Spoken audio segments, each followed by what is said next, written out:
지금 시간이 모자라서 좌장께서 아주 안절부절하시는 것 같아 빨리 끝내도록 하겠습니다. 저희 한국통신에서는 지금 국내 M본 해외 피딩을 맡고 있고요.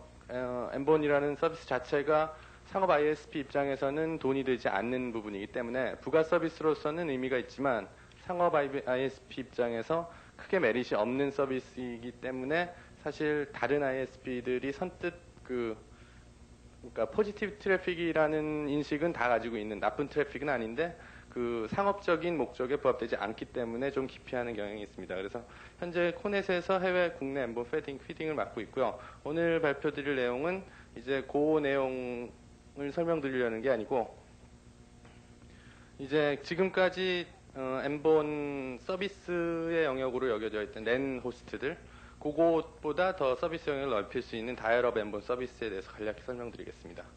현재 M본 서비스의 리미테이션은 IP 자체를 스태틱 IP를 가진 인터넷 호스트들 그래서 터널링이 먼저 필요했었죠. 그래서 M본 서비스 에리어를 인터넷 퍼머넌트 인터넷 호스트로 제한되어 있었던 상황이었습니다. 그런데 이제 곧 내년 올 하반기나 내년 초부터 서비스를 하게 될 이 다이얼업 M본 서비스는 저희가 멀티캐스트 포워딩 서비스 MFS 서비스라는 이름을 붙였는데 지금까지의 M본 서비스를 다이얼업 유저 그러니까 모뎀을 통해서 접속하는 가입자들까지 받아들일 수 있고 별도의 하드웨어 장비가 유저 측에는 필요가 없습니다. 그리고 터널링이라는 개념을 통하지 않고 멀티캐스트 트래픽을 포워딩하는 방법을 택하기 때문에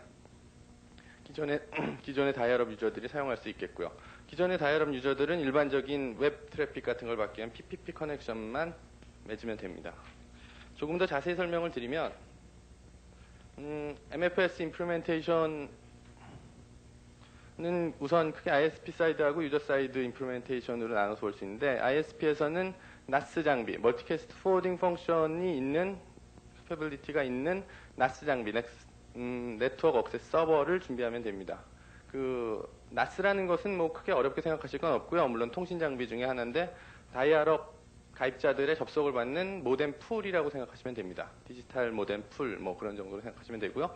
결국 MFS 멀티캐스트 서비스를 해주기 위해서는 이제 이 사용자의 인증 과정이 필요하겠고 그런 관리 시스템이 필요하겠고요. 그 다음에 각 사용자별로 그러니까 각 사용자가 접속한 현재 커런트 사용자가 접속한 그 모뎀 포트에 멀티캐스트 포워딩 펑션을 이네이블 할 수 있는 능력이 있어야 되겠고요.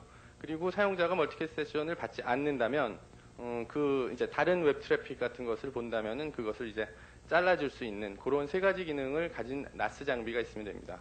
그리고 물론 이제 뒤에 그림에서 보시겠지만 요거를 관리할 수 있는 관리 시스템이 필요하고요. 유저 사이드는 아까 말씀드린 것처럼 별도의 특별한 하드웨어나 소프트웨어가 필요 없습니다. 그냥 일반적인 로컬 ISP로 PPP 접속을 맺으시면 되고 그 다음에 커런트 M본 어플리케이션을 그냥 실행시키실 수가 있습니다. 개략적인 구성도는 이런 모양으로 생각하시면 됩니다. 실제로 지금 MFS 서비스를 구현하기 위해서 가운데 새로 들어가는 장비는 요거 그러니까 ISP 사이드에 필요한 NAS 장비 모양이 되겠고요. 일반적인 다이얼업 유저들은 PSTN망이나 그러니까 288 모뎀 같은 거나 아니면은 ISDN 그러니까 64K나 128K의 ISDN 라인을 통해서 자신의 로컬 ISP에 PPP 접속을 하면 됩니다. 그러면 여기 MFSG라는 멀티캐스트 포워딩 서비스 게이트웨이라는 NAS 장비에서는 이 사용자를 인증을 하고 그 인증을 하는 서버는 MFSC가 됩니다. 컨트롤러 서버.